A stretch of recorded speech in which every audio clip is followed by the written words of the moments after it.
Hey everybody. Hello, hi, welcome. It's time for Atomic Radio Hour, episode 214. How are you? Hope you're well. I have an episode for you today. Nothing like overly long, I don't think. There's a few things that I want to talk about. Let me grab the... Ooh, don't... I'm going to censor that because that didn't sound right after I said it. I'm just going to grab these notes quick. There's just minor stuff coming out. Kyle will sometimes add to these notes, and he actually just wrote here Sonic 3. Hold on. This is tradition. Sonic 3, baby! It's coming. It's going to be here in like 2024. It looks cool from what they've shown. Spoilers for Sonic 2. All you have to do is I'm going to say the word go, hit the 30-second jump. That's all it's going to be if you don't want spoilers for Sonic 2. Go. All right, so it's confirmed, I guess. It might have been a meme that Christian Bale is going to voice Shadow. I hate that because now he's going to do to Shadow what he did to Batman. That should be about enough time. Pad, and we're back. Yeah, Sonic 3, we're getting the show too. I'm excited to see more of it. It seems cool. It seems interesting and fun and good. It's also just one of those things where we don't, like, this segues into my next topic, but, like, how long is this trend going to go on for? Because this trend is going to last for a while. Of videos, James movies, because Sonic has done so well. There is a live-action Pac-Man movie coming out. Why? What story does Pacu have to tell? I don't know. I'm not overly excited for this one. I hope it turns out to be a heater just like Sonic is, but who knows? I don't. I know you probably don't either. So let's just see what happens. I don't know. What would it, like, Inky, Blinky, Pinky, Clyde are beating up Pac-Man as kids, and then, like, he needs to save them when they get older from, like, who's the big bad of Pac-Man? Is there anybody out there who's a big Pac-World fan that it's just going to be like that? Like, it's rumored that the next Sonic movie is going to really closely follow Sonic Adventure 2, which, please, rolling around at the speed of sound. But, like, that has a story. Pac-Man is just waka. So, I don't know. We know more about Sonic 3 than we do the Mario movie. Like, we know the cast of the Mario movie, and we know, like, the premise of an idea of what is going to happen for Sonic 3 if you're a Sonic fan. So, yeah. Maybe it'll be good. I hope it'll be good. I hope every video game movie is decent. Because for such a long time, video game movies were like Street Fighter the movie and Super Mario Brothers the movie and Prince of Persia. And Kyle will say that the Assassin's Creed movie was good. I haven't seen it, but I'm willing to bet that it's a fine movie if it wasn't attached to Assassin's Creed. Same thing with like Hitman. Hitman was the same way, but I think Uwe Boll did Hitman. So like, I don't trust Uwe Boll all that much. He did Postal too. Either way, do you guys write at all? It's really therapeutic for you to write. I don't know if you do or not. I try to tell everybody that you should write. Even there was someone that I work with that asked me, because I think if you listen to this show a handful of times, you'll know that I'm a pretty big advocate for therapy. I think everybody should have somebody to talk to, not just your friends, because your friends have biased opinions and aren't trained in the ways of talking and listening where a therapist is. A therapist is trained how to understand what you have to say and take it and give it back to you and say, hey, maybe look at it from this perspective. Not you're wrong, you're going to be wrong for the rest of your life, boop, bop, beep, cream. I have a friend who's like that. He's a good guy, and I like talking to him, but I'll say something and it's always you're wrong. Always just, nope. So I tried not to talk to him about what's on my mind. But what helps me a lot, and might help you guys, it's been helping me recently, is writing. Get yourself a little $2 journal from a store, a cheap store.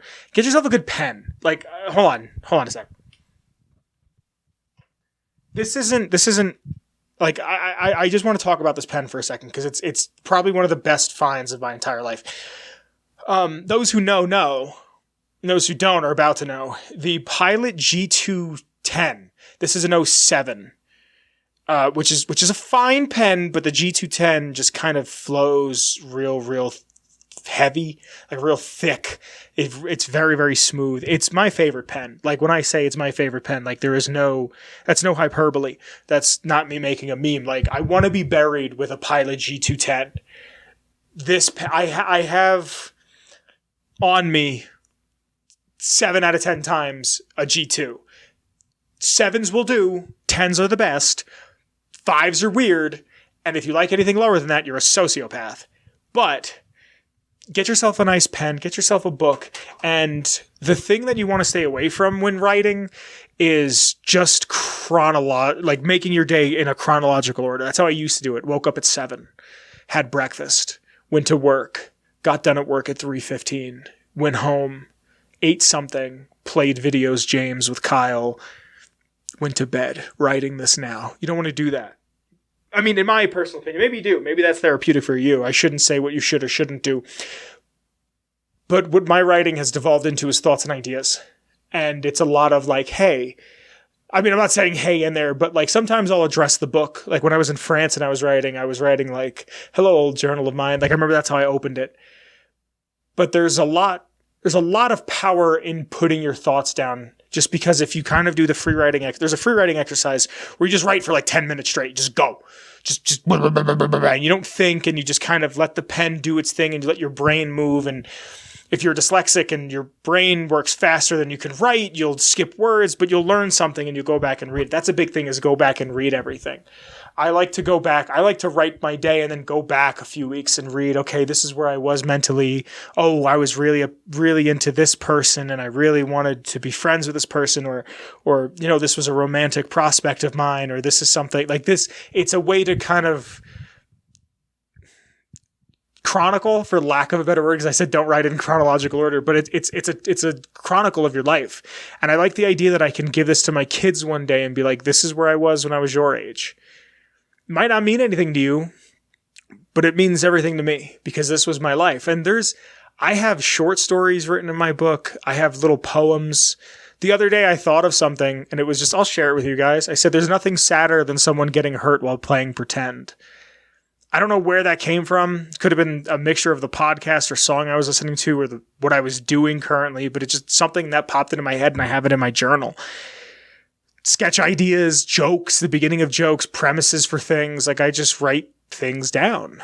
Like one that I'm really proud of, actually, I'll write song lyrics. I have 2 books, 2 journals. One of them is just my thoughts and ideas, and the other one is song lyrics for when the time comes where I'm sad enough to make music. And one of them I wrote was, I'm not Jewish, but the pickle's kosher. Didn't have a rhyme for it. I just thought it was just a fun way to say I got good dick. But I think that just having a platform, as small as it may be or as large as it may be, we should be taking care of each other. We should be looking out for each other. And if it's something as small as, hey, maybe write down your feelings for the day. Write down what you're thinking about. Even if it's just, like I want to find a new job. I want to make more friends. I want to go out and be more social. I want to move. I want to try something new. I want to start a podcast. There was actually, I should try to find it. I left it back home and I really hope my mom didn't throw it out. There's a cassette. No, I have the cassette. I'm pretty sure I have the cassette. So before I started journaling, and I've done it off and on for swaths of time, there is a cassette tape. Let me go see if I can find it. Hold on. All right, so I found 3 things. In my cassette collection, I have one tape just called The Boogans, and I don't know what's on here exactly. That's going to get green screened out. Whatever the background is going to be the Boogans. That's cool. This, I'm not sure what's on here. This might have been samples for a project I was working on. So I don't know. I don't have a track list. It's just the Boogans and a tape. It's not even like a Maxell tape. Or no, it is a Maxell tape. But it's like a shitty one. It's not branded. I don't even know where I got this. Then I have another one that's called Random Recordings 4/21/16. And it's my brother and I, and then another one on 4/28/16 of me and a Turkey Hill. And I think this tape in my hand actually, I don't know if we ever told the story of we let you out of the basement for an hour when Olive was on the show but this might have the recording of We Let You Out of the Basement for an hour on it. It might, because we were just, how do I say this? We were doing things that were less than legal and then going to Turkey Hill or a gas station if you're not from the East Coast, or a Loaf and Jugs they have out here, which is such a dumb name. And I was just recording things. I guess there's only 2 recordings. There might be more on here, but this one, which is the one that I'm referencing, I don't have anything written on here. I don't know what's on here, but it's called Captain's Log. And this is before I knew about like that Chris Chan, Captain's Log, when he would like chronicle his shit. This doesn't even deserve a captain's log. This is dead serious. She's going to jail. Or she's going to jail for longer, I should say. Anyway, this on here has, and I should freely find it. I might have the tape deck in my living room. There's me on there going, Olive and I are going to start a podcast, and I have a really good feeling about it. Maybe that's how I'll intro the 5-year anniversary of Atomic Radio Hour with that little snippet. Because I can do it. I mean, you could do anything. Because I'm pretty sure I have a tape deck. And if I don't, I could buy one for $10 and just convert it. Because I could just hook it up to my SP404 and then put it on my computational device through my Focusrite.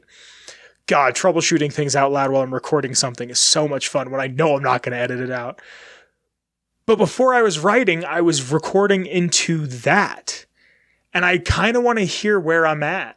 2016, 2017, 2018. I want to hear where I am mentally. I want to hear what's on there. Like in a big bad way, actually.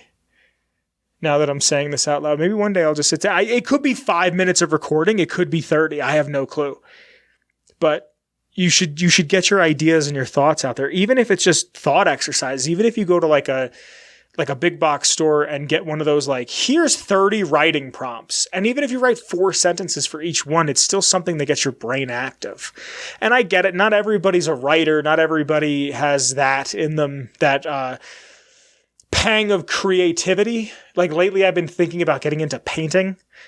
I have no painting. I can't paint. I have same face syndrome. Everybody looks the same when I draw them. Like, I'm not good at it, but like, it's just something else to waste time on. I'm thinking about getting back into making music. Like I said, I have my other book for writing stuff. I have maybe a quarter of one song, an eighth of another song. I'm like a dispensary for shitty music. Like, I have a couple of lines here, a couple of lines there, and just... It's nice to it's also the challenge too. Like if you're not a writer, but you say, all right, I gotta write a page a day, or I gotta write half a page a day, or a quarter page a day. It's a challenge for yourself. And you might not complete the challenge, but just doing it is good for the mental. And I talked to my one friend about going to the gym, and I say, I run a little bit, I don't really lift, and she lifts. And I didn't want to sound like a pretentious asshole when I said it, but I was like, I'd rather this. Pointing to my head, like, I'd rather that be the strong part about me than my body. Just because, like, I know how pretentious that sounds. But, like, just because I'd rather be in a wheelchair and mentally strong than to be a big buff man and be a dumb idiot. But that's just me. Welcome to the show. Again, my name is Vince. I want to just jump into this lore. It's a fun one today. Before I get into the lore, I have to thank the Patreon. Because of you guys, I can continue to do all this fun stuff that we have for you here. Don't forget, I feel like I should be plugging this more. There's a tier on the Patreon that you can listen to these episodes live. It's $10 a month, and that's 4 episodes a month minimum that you can listen to these get recorded live. There's a chat that I have in the Discord. There's a special tier just for you guys. So if you want... It's a couple bucks a month, and you get to listen live. I record about 8 o'clock Mountain Standard Time. Sometimes Kyle's here, sometimes not. Again, I haven't heard from him in a while, but thank you to the Patreon. We're not, like, fighting with each other. He's just, like I said, he's been moving around Neo-Vietnam, so it's not like, it's a thing. Anyway, we have to thank some people. Starting from the top, we have to thank the OG Noah. Thank you, Noah. After Noah, we have to thank Danny. Thank you, Danny. After Danny, we have to thank Marcus. Thank you, Marcus. And last, but certainly not least, we have to thank TP. Thank you, TP. Because of you guys, because of your kindness and your love and your support, I can continue to do this. But now we have to get on to this week's lore. I don't know what happened to my water. So every week I ask a question in the Discord. Again, join the Discord. I ask a question every week and I say, hey, tell me something, whatever. I'll ask a question. Whoever gets the question right picks lore. Now, this week I asked, just somebody pick something and I'll pick something. Like somebody say a piece of lore from Fallout, and I will do whatever that piece of lore is. And it came down to two of them that I really, really liked. One of them was the Gamoras. The casino. Right? The casino and hotel. The Gamora. And I really want to do that one because I know they're the most underdeveloped, and like no matter what you do with them at the end of the game, it doesn't matter. Because they're super underdeveloped. And the other one was Moriarty's Saloon in Fallout 3. And I really wanted to do both. So maybe I'll do the other one next week. Maybe. If I forget to ask a question, which is very likely. Because I do it all the time. Because ADHD, baby girl. So I flipped a coin. I did what everyone does in a threatening situation. Flipped a coin. Heads was Moriarty. Saloon at the time. And tails was the Gamora. And the Omertas would have been brought up, so it would have been like kind of like a twofer. This one's kind of like a twofer, so it fit, right? Tom Flood suggested the Gamora, and Red Conquer suggested Moriarty's Saloon. And the one that won it was Moriarty's Saloon. So if you'd like to hear any lore, and I mean any lore whatsoever, make sure you're in the Discord, because once a week I will ask a question, and the first person to get the question right or says something that just tickles my fancy picks lore for the week. And this week's lore, by way of Red Conquer in the Discord, is all about Moriarty and his saloon a very, very little bit. Now, I only say a little bit for the saloon because all it says on there is that it was established in 2230 by Moriarty's grandfather. That's really it. It doesn't say much more. So I said, you know what, I'll just do it on Moriarty. So Moriarty, by the time of 2277, is a 50-year-old man who has lived in Megaton pretty much his entire life. And that comes by way of Herbert Daring Dashwood. Herbert's been all over the place. He's probably been to Megaton a number of times, even though he's an honorary ghoul who lives in Tenpenny Tower. Herbert Daring Dashwood also claims that Colin Moriarty came here to the U.S., or the former U.S., when he was a child. So sometime during childhood, because he does have that thick Irish accent. Now, his father founded Moriarty's Saloon and trade routes, and that's kind of how he made all of his money. He made it where it was a safe route. People knew you could come and go there from Megaton to places elsewhere in the Capital Wasteland. And in the unofficial guide, it says that his father was killed during a raider attack in 2241. Now, there's some discrepancies with the official guide. I consider the guides to be canon, personally. Because there's little things in there that just feel like world building for the sake of world building. And I don't mean that in a derogatory way. But when it's something like Moriarty got his wealth because his dad was assassinated in 2241 when he was 14. And if it's not in the game, where else is it going to be but in the book? So there are things that are so inconsequential that like it makes sense to me that it would be canon. So I consider it canon. Now, his father is assassinated. He's killed during this attack in 2241. And Moriarty instantly, his like first thing, he gets all of his dad's money, he gets all of his dad's land, and he goes, instantly what we're going to do is we're going to put a wall up around Megaton, which is taken from a nearby airport. But because of this, people kind of look to him as a leader. And I get into this a little bit more later, because Megaton doesn't really have a leader. There's Moriarty, who controls the money and the booze and the prostitutes and the chems. And then there's Lucas Sims, who's a representation of what order is. Being a bar, the three biggest things that he deals in, the four biggest things that he deals in is booze, chems, prostitutes, and most importantly, rumors. Nova, the prostitute who's there, direct quote says, he sells information so much you'd think the bar was just a hobby.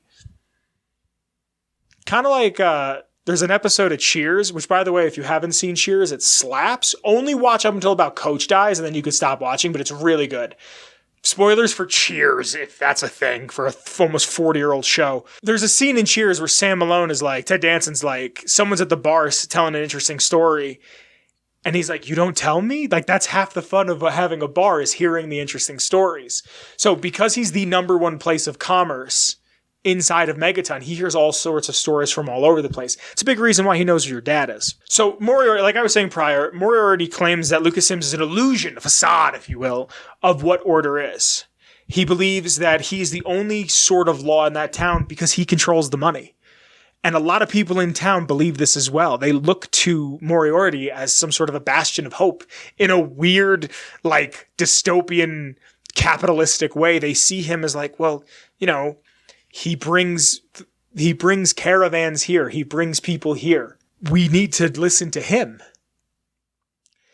Now, Lucas Sims is aware of this to an extent. He understands that he is the physical representation of what law, order, and justice is and should be, but he knows that people will tend to side with Moriarty because he has money. Now, Moriarty's number one competition inside of Megaton is the Brass Lantern, and because of this, he does not like Andy Stahl. I actually don't have it written down in the notes here, but he claims to piss in Andy Stahl's still. Why? Just make a better product. Don't piss in somebody's cereal. Now, all this being said, if you can't already tell from the way I talk about Moriarty and what I've said, he's lower than Scum. Like, lower than Scum whatsoever. He bought Gob the Ghoul. Hey, Baba Goop. He bought the man who works in his bar, Gob, from slavers. So, he is working for him for pretty much free, right? He might give him a couple caps here and there, but he's working for him. He probably doesn't pay him shit. He makes his slave Gob pay for room and board, and he is to reimburse Moriarty for the caps that Moriarty spent to purchase him. You're awful. You're the worst. You're the worst human imaginable. Moriarty also thinks that the good fight is a pipe dream. He thinks that it's silly and it's a waste of time, and that you shouldn't care about it, and the only thing you should do is go to Megaton and never leave and buy from his store. He's exactly what is wrong with the old world in these games. Personified. And what's really cool is that he actually knew the Lone Wanderer, James, the Lone Wanderer's father, and Star Paladin Cross when the Lone Wanderer was a baby, because when they left Project Purity and made their way over to when they made their way over to Vault 101 during that pilgrimage, you as a baby stood in one of his rooms, which I think is super neat. Now, I get all of my lore off of fallout.fandom.com. I pretty much have the main majority of it down. There's a couple things that I just wanted to read real quick off the wiki. He's involved in a handful of quests. Some fun stuff. If by any means the Lone Wanderer is wearing Lucas Sims' sheriff's duster inside the saloon, Moriarty will state, "Who do you think you are wearing that badge in here?" Which, now that I think about it, could be you think you have some sort of authority, but part of me kind of read that as, like, you know, you have no right to wear that man's uniform. You have no right to wear that man's uniform. That man was a hero. Like, I took it as Moriarty had some sort of a respect for Lucas Sims. Maybe I'm looking too deep into it. Maybe I'm not. Who knows? But I do really like that line of dialogue. I wish I wish he was a little, like I say, for every entry in Fallout 3, I wish there was a little more for him to go off of. Either way, he's a neat character, a real piece of shit, and an awful, awful human. But that, my friends, is, in fact, lore. Hope you guys are well. Summer's almost over, which is fun for me, because I prefer the fall, I prefer the cold weather. I have a lot of plans for the end of this year. I have some plans for Atomic Radio Hour. Some stuff. I said at the beginning of the year that I really wanted to go easier on myself. I was holding myself to too high of a standard and was just kind of hard on myself too much about what I was doing. And I think that's a thing. I don't consider myself a perfectionist, but I don't consider myself not a perfectionist. When I want something done, I want it done. And I don't want it done half-assedly, if that's even a word. I want it done right. And it's been a learning process for me to kind of take everything back a few steps and reteach myself how to be patient with myself, really. And I hope that you guys can do the same thing. I hope you guys can have that sense of clarity. I hope you guys have someone to speak to. That's why I always say join the Discord. I hope that you guys are learning things. Like, I think I hated school, but I love to learn, which I think is so funny. Like, this is also that time of year for me. Like, it's either now or it's in October, and it's probably going to be both, to be completely honest with you, where it's just like things start to slow down, but they feel like they're speeding up at the same time. If that makes any sense whatsoever, it kind of makes sense to me. But just, like, these times that are, I hate the term I hate the saying it gets better, because it doesn't. You just learn how to deal with things better. And it might seem like right now sucks. It probably does. But you get over it because you learn how to deal with it better. So I just hope you guys are well. Join the Discord. Seriously, if you want to talk about anything, join the Discord. There's a lot of people in there that are good folks. And I'm sure that they'll be happy to listen. I mean, I'm not going to talk for anybody, but I'm sure there's at least one or two of those fellas in there that would like to hear something. But that's really all I have for you guys today. My name's been Vince. There's links to my Twitter, the show's Twitter, and Kyle in the description below. Again, join the Discord. It's a time and a half. If you liked our intro music, it's by Shane Ivers. silvermansounds.com/free music for all of his heaters /featherduster for the intro song. Thank you again to the Patreon for your support. If you'd like to support the show in a smaller, one-time way, you can support it by throwing a couple bucks to us on the Redbubble and buying a design that me or the previous host had made. Socials below, timestamps below. You can get us anywhere you can get a podcast. That's everything I have for you this week, my friends. I love you very, very much, and I will see you next week. Bye.